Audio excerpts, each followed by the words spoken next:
Hi, this is Dr. David Warwick at Warwick Chiropractic, and today I want to go a little off topic and get away from the neck and back pain and actually share something with you a little bit different. Chocolate, is it actually good for me? This is one of those sinful, indulgent type desserts that some of us or all of us like in some way. And, the chocolate originally comes from the cocoa tree seeds, and this dates back to the Mayan and Aztec cultures. This became especially popular in Europe at some time ago, B.C., or excuse me, in the 16th century. So, it has a unique and rich taste to it.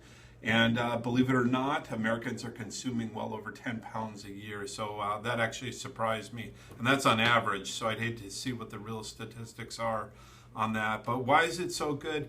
Essentially, chocolate has the flavonoids and the flavanols, which are one of the antioxidant type properties. And that helps with cells, especially as there's damage-free radicals, meaning that when we have exposure to chemicals, exposure to cigarette smoke, UV exposure, air pollution, those type of things, it starts creating an oxidation or stress to the cells in a much deeper level. And this is where you start to see certain disease processes such as cancer, arthritis, which is really common in our industry that we see, the osteoarthritis, rheumatoid arthritis.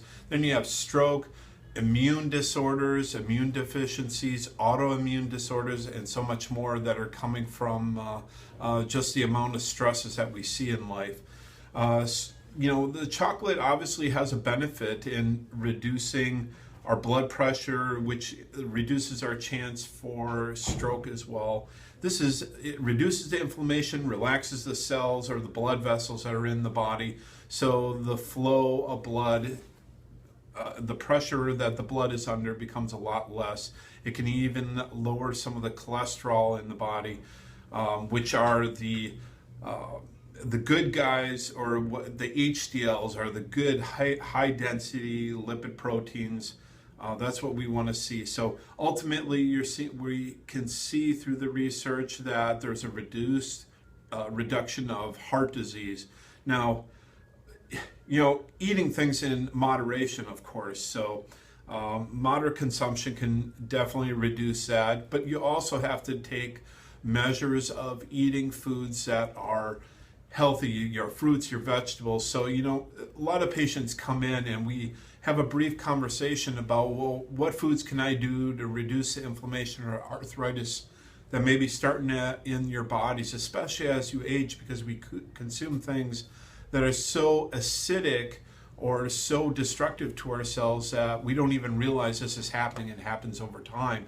So it's not just the adjustments alone, it's the kind of fuel we put in our body. So this is what I tell patients that are looking to start somewhere. And I would say the simplest, easy way to begin in making changes to your diet is shop on the outer perimeter of the store, looking at the produce section, fruits and vegetables, things that you can get. Obviously, those are very colorful. You can stick to the meats and poultries and some of the fish around, the outer perimeter of the store. If you start shopping in the middle of the store, the aisles, that's where you get a lot of the processed foods.